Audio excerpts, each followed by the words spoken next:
Olá, hoje é dia 15 de fevereiro de 2017. As vendas do comércio tiveram a maior queda dos últimos 15 anos. A baixa foi de 6,2% de acordo com o IBGE. O que mais puxou a redução geral do varejo foram as vendas dos hipermercados, supermercados, produtos alimentícios, bebidas e fumo, menos 3,1%. E este foi o pior resultado desde 2003. Segundo o IBGE, a perda da renda real e o aumento de preços dos alimentos em domicílio no mesmo período foram os principais responsáveis pelo desempenho negativo do setor. Veja agora os destaques desta edição. O projeto de lei prevê a criação de uma central de treinamento de cães-guias no estado. O consumidor tem de ficar atento aos reajustes de valores dos planos de saúde. Agora no Jornal da Assembleia.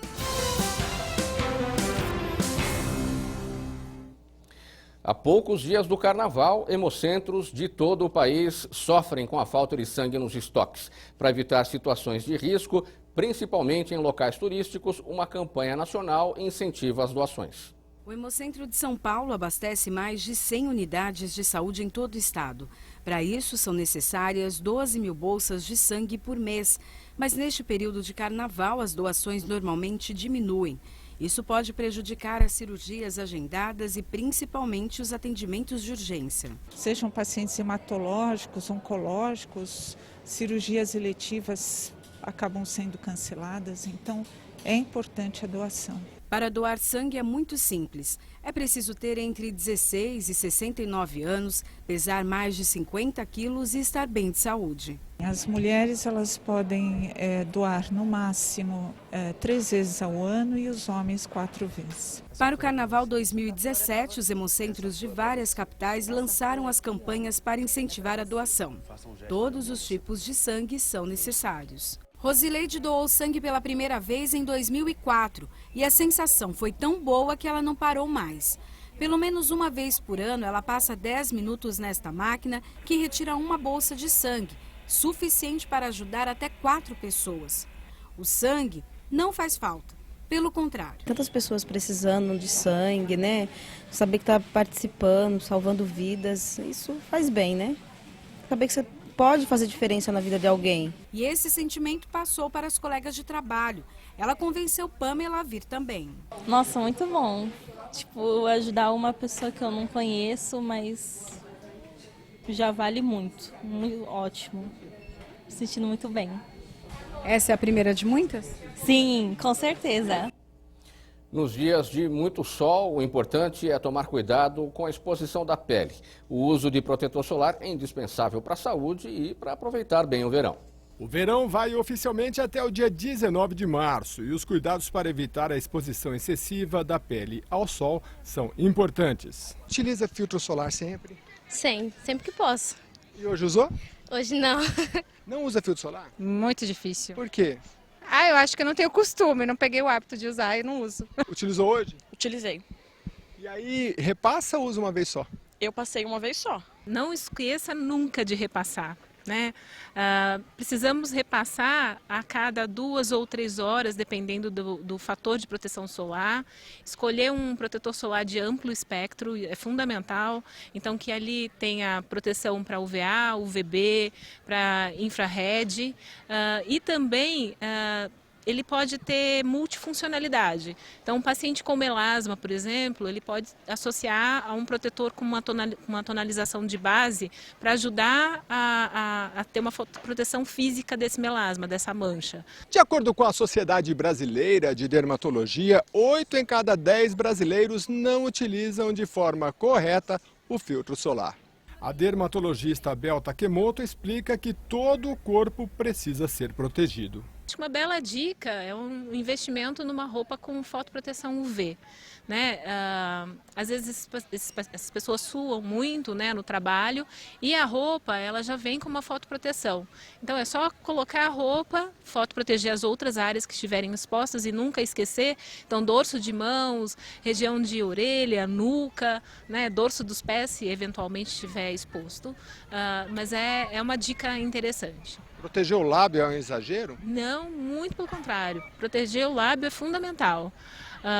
Aqui é uma mucosa muito fina no lábio e a gente pode, qualquer fotodano pode desenvolver queratose actínica, carcinoma espinocelular, e que são cânceres que a gente tem uma certa dificuldade, geralmente são cirúrgicos e são intervenções grandes. Então a prevenção é sempre o melhor remédio. O chamado FPS, fator de proteção solar, encontrado nos filtros solares, é uma relação de tempo e não de proteção direta, explica a dermatologista.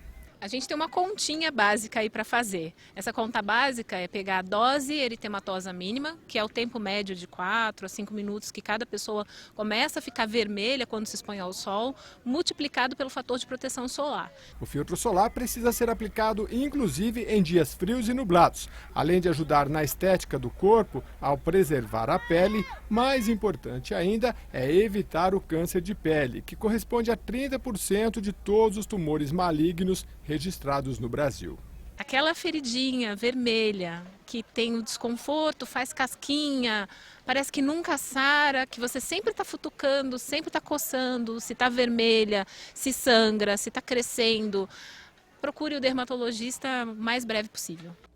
E agora nós vamos falar da previsão do tempo para amanhã, quinta-feira. Em São Paulo, o dia começa com sol e tempo aberto até o meio da tarde. O forte calor aumenta a chance de chuva e a temperatura deve chegar aos 32 graus. Em Campinas, o sol aparece forte e o céu fica azul na parte da manhã. À tarde, períodos nublados com aumento da possibilidade de pancadas de chuva. A máxima prevista é de 34 graus. Em São José dos Campos, o sol aparece no início da manhã e fica até o começo da tarde. Pode chover. A máxima deve alcançar os 35 graus. Em Sorocaba, sol ao amanhecer e períodos de céu nublado. Existe a possibilidade de pancadas de chuva a qualquer momento, à tarde e também à noite. Os termômetros devem atingir os 33 graus. Em Ribeirão Preto, o dia começa com muito sol e fica aberto até o entardecer. A temperatura aumenta e deve atingir a marca de 34 graus. Você vai ver no próximo bloco. Campanha quer tirar cães e gatos abandonados das ruas da capital paulista. A gente volta já.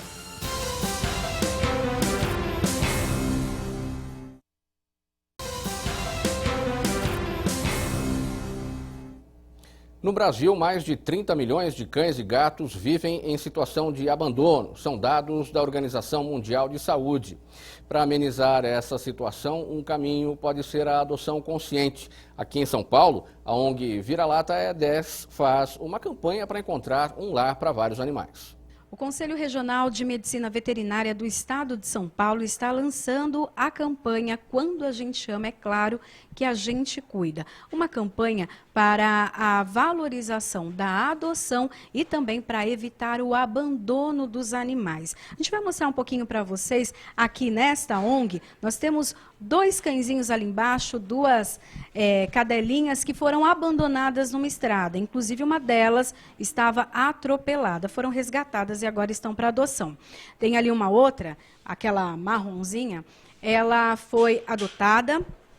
A dona engravidou, ela ficou 7 meses em uma corrente e depois devolvida aqui para a ONG. Nós estamos aqui com a Roseli Spinelli, que é da ONG Vira-Lata É10. Roseli, o que precisa para adotar, então, um cãozinho ou um gato? Em termos de documentação, SIC, CNPJ, o RG e um comprovante de residência. Nós fazemos uma entrevista para tentar adequar o perfil do cachorrinho ou do gatinho com a família, com a casa, tamanho, porte, viaja, não viaja, todas essas coisas. Isso faz parte da nossa entrevista, conseguir isso. E daí a outra coisa que é muito importante que fique claro, sempre em ONG, na nossa ONG, todos os animaizinhos estão castrados, vacinados e vermifugados. Para a adoção, então, a gente viu que não é tão difícil. Porém, é preciso ter responsabilidade. A gente tem que levar em consideração, primeiro, a expectativa que nós temos perante esse nosso novo companheiro, né? O fator financeiro é uma questão muito importante. Tem gastos, né, não só com ração, com água, banho e tosa, mas principalmente como prevenção de doenças, vacinas, vermífugos, antipulgas, né? Um fator importante também é a gente saber o tamanho do animal, se vai ser um animal que vai ficar dentro de casa ou de um apartamento, ou um animal que vai ficar no quintal. se tem pelo longo, pelo curto, isso daí a gente tudo tem que levar em consideração. Inclusive se a gente gosta de viajar, onde vai deixar, se é possível levá-lo junto ou não. Tem a questão também da saúde, tanto das pessoas que moram na casa quanto dos animais. Sem dúvida nenhuma, é um aspecto muitíssimo importante. Porque os animais abandonados ou mal cuidados, não tendo uma prevenção médica veterinária, pode passar doenças tanto para o homem, quanto também infectar o meio ambiente. Uma vez que a gente trabalha com a saúde única, que basicamente funciona por 3 pilares, né? A saúde animal, a saúde ambiental e a saúde humana, no qual o médico veterinário está intimamente ligado.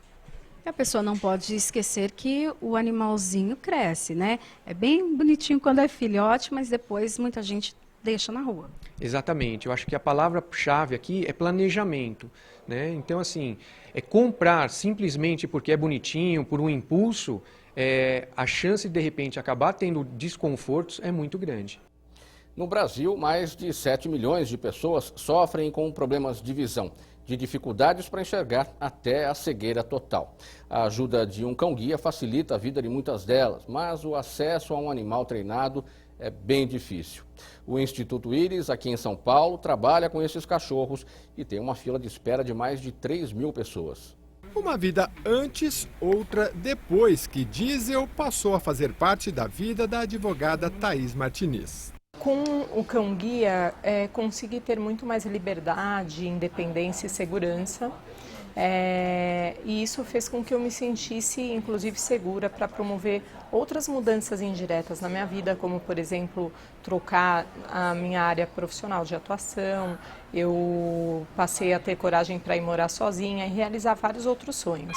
Treinar um cão-guia é um processo complexo, demora cerca de 1 ano e meio a 2 anos. Não dá simplesmente para pegar um filhote e fazer com que ele passe por este processo. O ideal é que o filhote seja escolhido por um especialista, porque além do treinamento, ele precisa ter características muito específicas. Poucos cães são aprovados para essa função. Quando ele é aprovado, ele vai para um banco de dados que é cruzado com outro banco de dados de pessoas com deficiência visual que querem ter um cão-guia.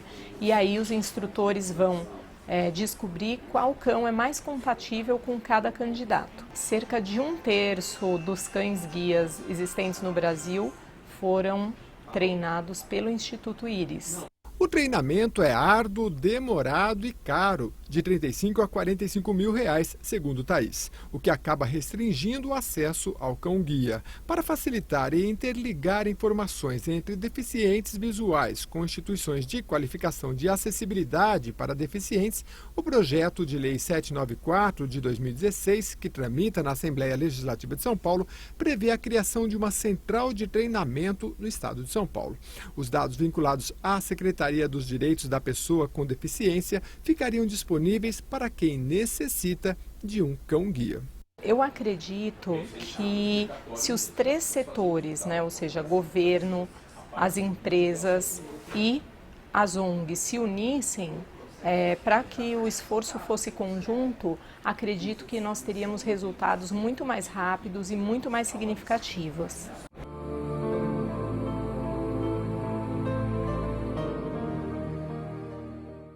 Um projeto de lei em tramitação aqui na Assembleia Legislativa prevê a ampliação dos bancos de remédios em todo o estado.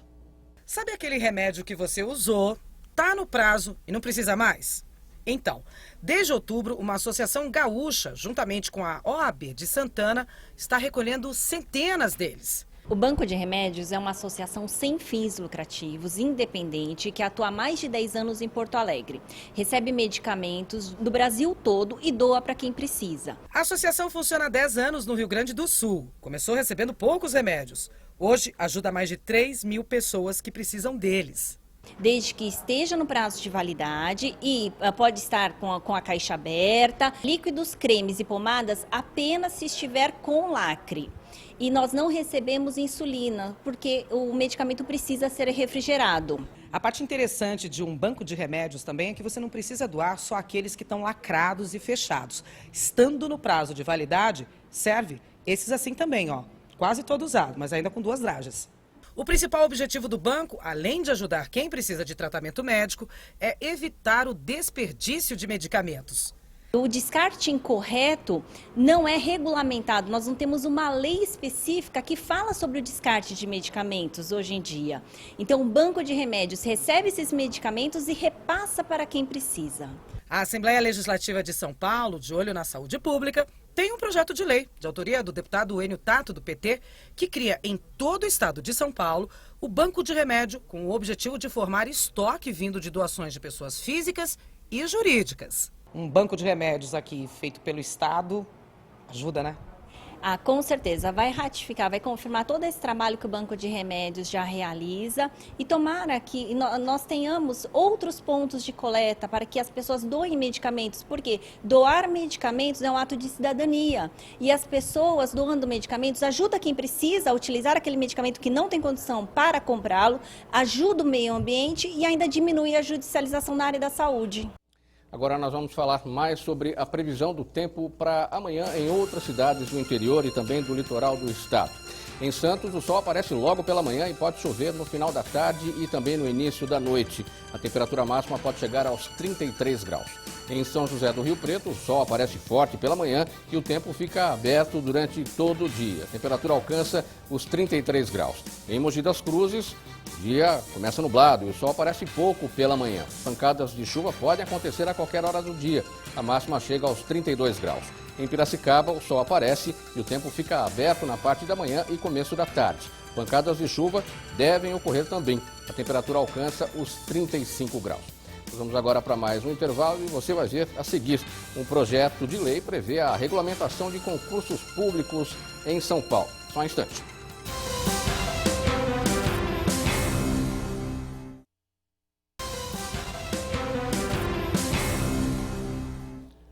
Passar em um concurso público nem sempre é garantia de emprego seguro. É que muitos candidatos nunca são chamados para assumir o cargo.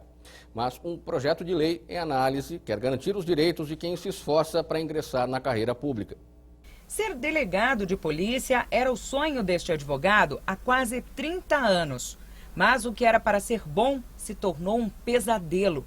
Em 2011, Valdir deixou o trabalho de carcereiro para advogar e se dedicar aos estudos. Foram 2 anos em cima dos livros até que o edital fosse publicado.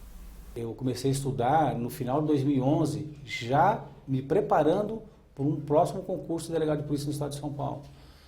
Então, a minha rotina era, não trabalhava diariamente como advogado, só ia no escritório quando tinha algum cliente para atender, ou ia no fórum quando tivesse alguma audiência, e o restante do tempo era só estudo.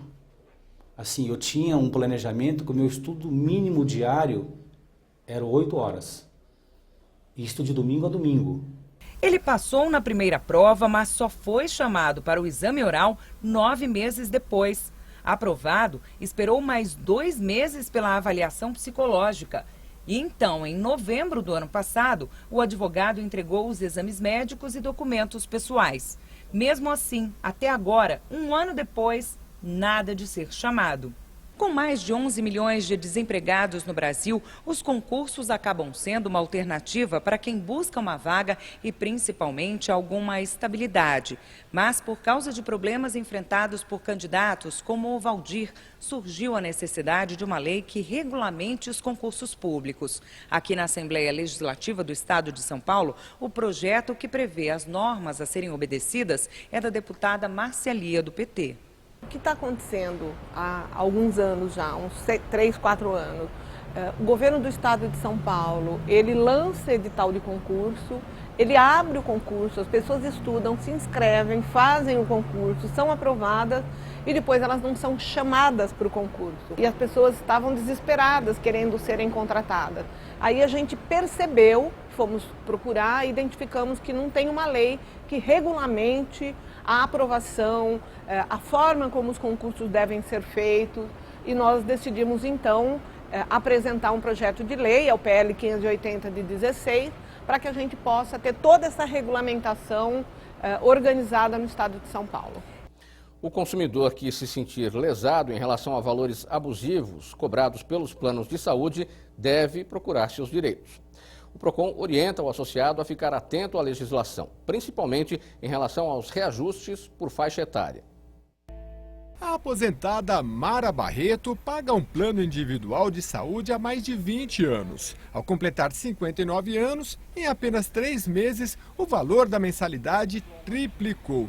Um susto. Quando eu fiz 59, sem nenhum aviso prévio, eu recebi o boleto já reajustado, onde eu saí de 500 e pouco e fui para 1.700. Mara procurou uma advogada especialista em planos de saúde. Doutora Tatiana Viola de Queiroz diz que o reajuste foi abusivo. Ela tinha um plano individual contratado antes da lei dos planos de saúde da ANS, contratado antes de 98, e aí ela teve aumentos abusivos por conta da faixa etária. Por esse plano de saúde contratado, os aumentos poderiam ocorrer até os 75 anos de idade. No entanto, com a entrada em vigor tanto dos planos da Lei dos Planos de Saúde quanto do Estatuto do Idoso, esse contrato então estaria ilegal, né, e em confronto com a lei. A Lei 9656 de 1998 regulamentou os planos de saúde, mas só 5 anos depois, em 2003, com o Estatuto do Idoso, é que o limite máximo de 59 anos para reajuste destes planos começou a ser observado. O contrato de Dona Mara foi fechado antes da Lei dos Planos de Saúde e até previa reajuste após os 60 anos, mas o Estatuto do Idoso veda este aumento. Atualmente, a maioria dos planos utiliza uma tabela com faixas etárias para reajuste da mensalidade, que vão de 0 a 18 anos até o limite de 59 anos. A ANS, Agência Nacional de Saúde Suplementar, regula o reajuste anual e por faixa etária para planos individuais, como o de Dona Mara, e também os familiares, que representam 17% do total. Mas hoje são os planos coletivos e empresariais que dominam o mercado e, neste caso, sem regulação pela agência, tanto em relação à idade quanto ao reajuste anual. A ANS ela não vai regular o percentual de aumento pela faixa etária. Tá? Isso é para qualquer plano. O que acontece para qualquer plano? Passou dos 60 anos, não pode mais ter aumento por conta da faixa etária. Então, o último aumento é quando a pessoa faz 60 anos. Dona Mara ganhou a ação em primeira instância. A empresa recorreu. Eu não teria condição monetária, econômica de bancar, e exatamente na hora que você precisa ter um respaldo, né? Eu investi, eu tenho plano há mais de 20 anos. Então eu estava investindo em ter um respaldo para os meus cuidados. Então na hora que você começa a precisar, você percebe que não tem condição financeira de manter, foi o básico. E segundo, que eu sabia que estava errado, que por lei aquilo não poderia continuar existindo. Em primeira instância, foi julgado procedente o processo. Esses valores considerados abusivos devem ser devolvidos, mas o plano de saúde recorreu e agora está em segunda instância. Para o consumidor que se sentir lesado por reajuste abusivo, resta tentar negociar com a empresa e, havendo negativa, acionar judicialmente a operadora por meio da Defensoria Pública ou contratando advogado. Sempre a orientação é procurar a própria empresa até para entender o que aconteceu, né? Para entender qual foi o aumento e o porquê foi feito esse aumento. Tendo aí essa resposta, procurar um advogado para então entrar com ação para ter esses valores devolvidos. Veja a previsão do tempo para amanhã em mais cidades do interior do estado. Em Franca, o sol aparece pela manhã e o tempo fica aberto até o final do dia. A máxima pode atingir os 30 graus. Em Bauru, dia de sol e céu aberto o tempo todo. A temperatura chega aos 32 graus. Em Limeira, o sol brilha forte durante toda a manhã. Pancadas de chuva ocorrem no final da tarde e começo da noite. A máxima atinge os 35 graus. Em Marília, dia de sol e forte calor com tempo aberto até a noite. A máxima prevista é de 31 graus. O Jornal da Assembleia termina aqui. Você pode acompanhar toda a programação da TV Assembleia SP no portal al.sp.gov.br. A gente volta amanhã, quinta-feira. Combinado? Tchau, até lá.